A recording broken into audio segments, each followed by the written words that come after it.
Ajari kalau mau menjadi seorang pemimpin di sini antara lain budaya Jawa, karena budaya Jawa yang dominan di bumi Indonesia. Nah, oleh karena itu Pak Harto banyak sekali mengajar dan dia memang adalah guru saya. Memang benar. Dan bahwa dia sayang saya, ya itu hak beliau. Dan demikian juga bahwa saya sayang beliau dan hormati, itu hak saya. Dan memang saya diajarin oleh orang tua saya dan oleh agama bahwa kita harus hormati dan junjung tinggi dan doa untuk orang tua dan untuk guru, dan tidak ada bekas orang tua atau bekas guru. Stop. Kita masih bersama dengan Bapak B.J. Habibie, seorang yang menghormati orang yang lebih tua, gurunya. Kita masih akan menyambung pembicaraan kita dengan Pak Habibie dalam sesi yang terakhir ini, dan kita akan membicarakan visi Pak Habibie ke masa depan. Tetaplah bersama kami. Anda masih bersama dengan Impact. Saya Peter Gonta. Kita akan kembali dalam sesudah pesan-pesan berikut ini.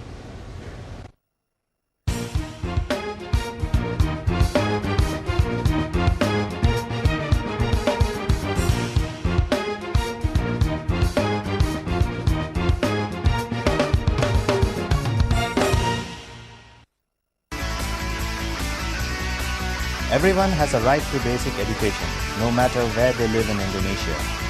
Indonesia Multimedia Education Network offers television, audio, and data channels delivered via satellite and cable to connect schools, universities, training centers, and students anywhere in Indonesia.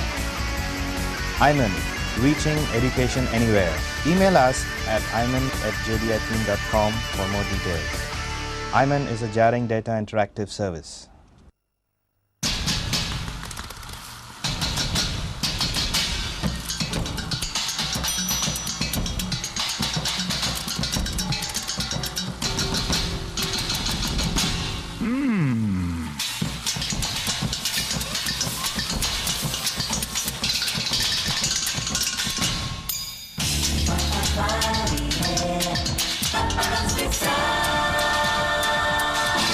See you at Paparazzi Pizza.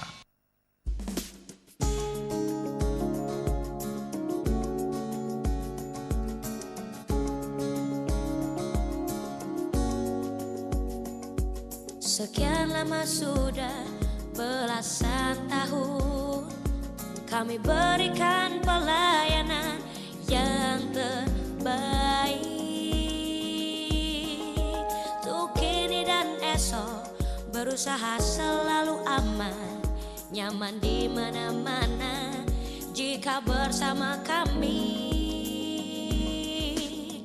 Tahapan BCA beragam fasilitas dan hadiahnya kami berikan setiap saat, tanda kami peduli.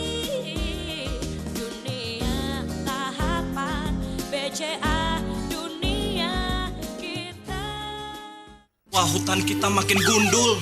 Gawat, Sebencana. longsor, banjir. Lapor ke DPR. Tidak perlu, sekarang kan ada DPD. DPD. DPD itu wakil provinsi yang ada di pusat.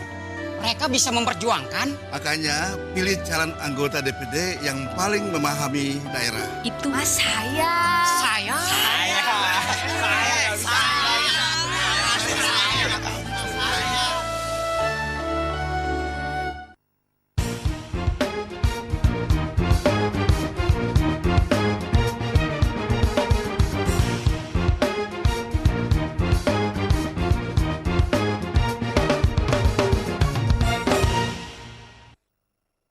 Anda masih bersama saya, Peter Gonta, di program Impact.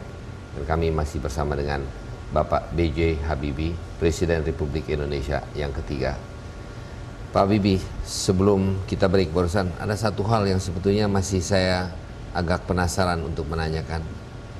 Bapak mengatakan pernah berbicara dengan Presiden Soeharto di telepon. Sesudah Bapak menjadi Presiden ya? Ya, sudah. Kalau seumpamanya boleh dan tidak, apa yang dibicarakan pada pembicaraan telepon satu-satunya itu?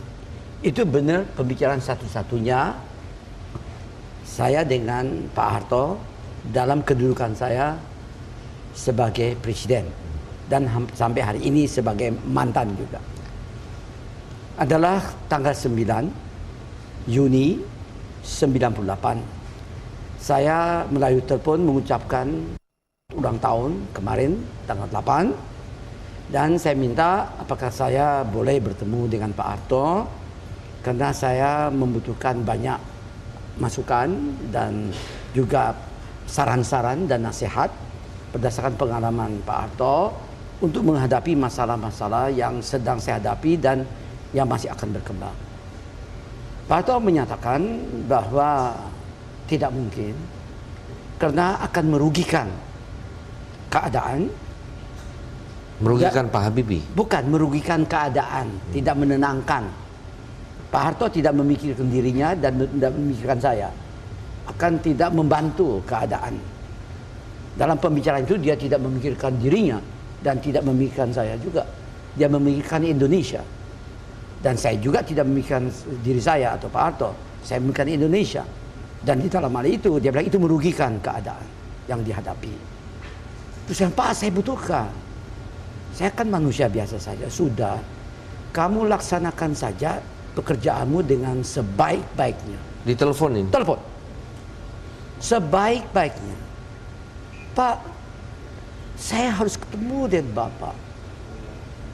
Kan Bapak itu kan guru saya. Bapak ini bukan saja guru saya, tapi saya seperti adiknya yang paling kecil. Dan sangat dekat. Terus dia bilang, sudah, saya ini sudah sepuh. Sudah, laksanakan tugasmu dengan baik. Dan kalau kita berhubungan, secara batin saja. Selesaikan tugasmu dengan baik. Dan kamu ingat, hubungan dengan saya secara batin. Dan saya sudah tua. Dan jangan lupa saya selalu doa untuk Habibie. Agar supaya Habibie selalu berhasil dan sukses melaksanakan tugasnya. Itu ada kata-kata dari orang tua. Dia bakal, itu kata penghabisan. Saya sudah tua sini. Berhubungan secara batin.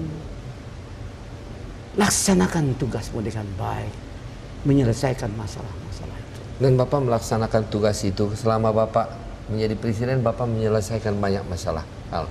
Saya usaha. Pemilu, Saya Bapak berusaha. laksanakan segera. Ya. Ya. Bapak selesaikan masalah tim-tim kontroversial lagi. Bapak menyelesaikan, mengatakan silahkan kita memberikan mereka mengembukakan atau memilih apa yang keinginan mereka. Tapi Timur-Timur itu apakah memang milik Indonesia tadinya? Timur-Timur itu tidak milik Indonesia. Seperti juga Brunei. Seperti juga Singapura. Walaupun berhadapan dengan Batam hanya 20 km. Tapi dia termasuk Indonesia. Itu yang menyebabkan Dan, Bapak mengatakan silahkan memilih sendiri? Bukan. Soalnya begini. Masalahnya tim-tim itu dipersoalkan di PBB. Perserikatan Bangsa-Bangsa. Dan dipersoalkan juga di Dewan Keamanan Perserikatan Bangsa-Bangsa. Dan tiap kali dimanapun saya waktu itu menteri, Pak Harto presiden, ke luar negeri selalu di demo. Itu menurut saya tidak fair dan tidak selesai-selesai. Itu satu kenyataan. Kedua, kita ini mau tinggal landas. Memang tinggal landas dipersiapkan oleh bangsa kita dan pemimpinnya. Memasuki milenium baru ini, tinggal landas dipersiapkan tanpa dengan perhitungan bahwa terjadi krismon.